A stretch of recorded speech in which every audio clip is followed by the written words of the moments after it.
নমস্কার বন্ধুরা, প্রেরণা বাংলা মোটিভেশন চ্যানেলে সবাইকে আমন্ত্রণ। জীবনে চলার পথে ঠাকুর ও মায়ের উপদেশ আদেশ চিরকালীন, চিরন্তন এবং বর্তমান সময় অত্যন্ত প্রাসঙ্গিক।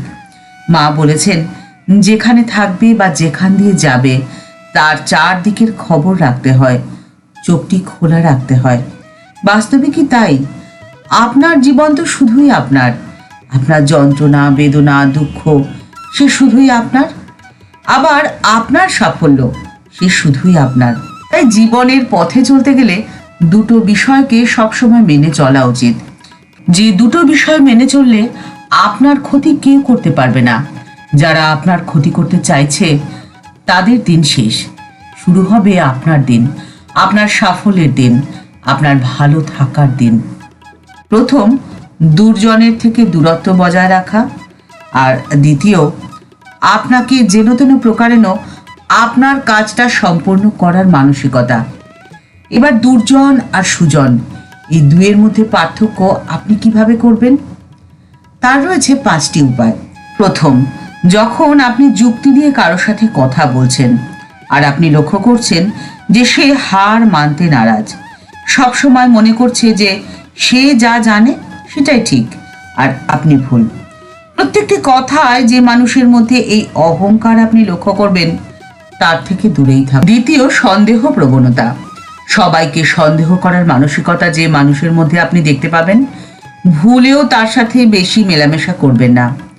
আপনি যদি তার উপকার করতে যান তাহলেও সে আপনার মধ্যে দোষ খোঁজার চেষ্টা করবে, তাই সাবধান।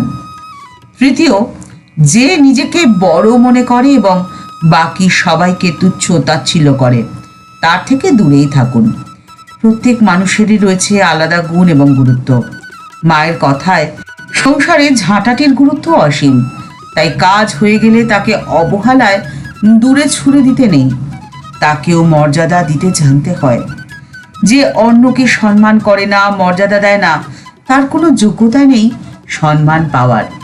সম্মান পেতে গেলে সম্মান দিতে জানতে হয়। তাই যে অন্যকে সম্মান দেয় না তার থেকে দূরেই থাকুন। চতুর্থ, প্রত্যেকেরই কিছু না পাওয়া দুর্বল জায়গা থাকে কিছু অপূর্ণতা, অক্ষমতা। সেই দুর্বল স্থানে যিনি আঘাত করেন, যিনি নিজের স্বার্থ পূরণের জন্য অন্যের মনকে আঘাত করেন নির্বিচারে, তাকে এড়িয়েই চলুন। পঞ্চম, যিনি রূঢ় বা রুক্ষ আচরণ করেন বা রুক্ষভাবে কথা বলেন, তাকে এড়িয়ে চলুন। কিন্তু এত বাজ বিচার করে মানুষের সাথে কি মেশা সম্ভব? এই প্রশ্ন মনে আসতেই পারে। মনে হতে পারে, ঠাকুরই তো বলেছেন প্রত্যেক মানুষের মধ্যে ঈশ্বর রয়েছেন নারায়ণ। তবে মানুষের থেকে দূরত্ব কেন? এর উত্তর রয়েছে মায়ের আদেশে। মা বলেছেন, মানুষকে ভালোবাসলে কষ্ট পেতে হয়, কিন্তু ঈশ্বরকে ভালোবাসলে আর কষ্ট পেতে হয় না।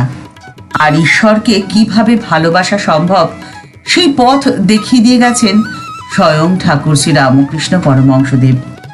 1884 সাল 25শে জুন পণ্ডিত শশধর তর্ক চূড়ামণিকে কথায় কথায় ঠাকুর বলছেন, 3 রকমের বৈদ্য আছে জানো? একরকম তারা নারী দেখিয়ে ঔষধের ব্যবস্থা করে চলে যায়, রোগীকে কেবল বলে যায় ঔষধ খেও হে। এরা অধম থাকের বৈদ্য। ঠিক সেই রকমই কতগুলো আচার্য উপদেশ দিয়ে যায়, কিন্তু সেই উপদেশে লোকের ভালো হলো কি মন্দ হলো তা দেখে না, তার জন্য ভাবেও না। আবার কতগুলো বৈদ্য আছে, তারা ওষুধের ব্যবস্থা করে রোগীকে ওষুধ খেতে বলে, আর রোগী যদি ওষুধ খেতে না চায় তাহলে তাকে অনেক বোঝায়। এরা হলো মধ্যম থাকের বৈদ্য। ঠিক সেই রকমই মধ্যম থাকের আচার্যও আছে। তারা উপদেশ দেন, আবার অনেক করে লোকেদের বোঝান যাতে তারা উপদেশ অনুসরণ করে চলে।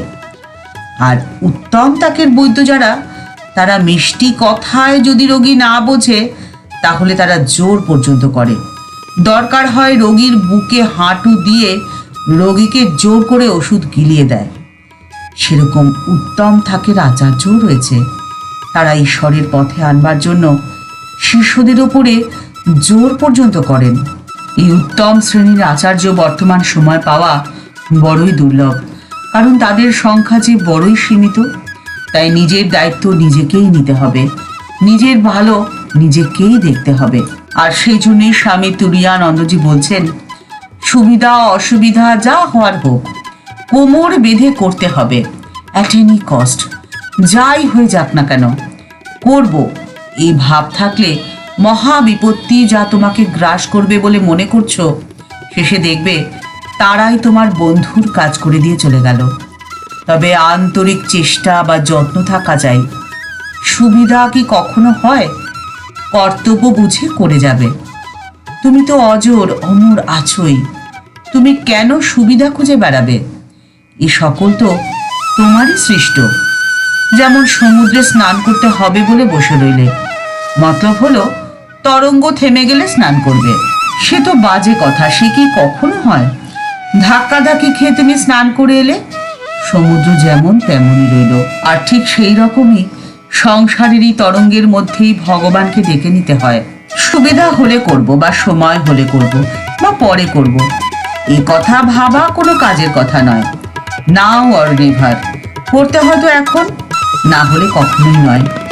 ভবিষ্যতের জন্য কখনোই ফেলে রেখো না, লেগে যাও। একবার কাজ শুরু করো, তাহলে দেখবে সমস্ত অসুবিধা ধীরে ধীরে সুবিধায় পরিণত হয়ে যাবে। ঠাকুরমা ও স্বামীজির চরণে প্রণাম জানিয়ে আজকের পর্ব এ পর্যন্তই। দেখা হচ্ছে পরের পর্বে।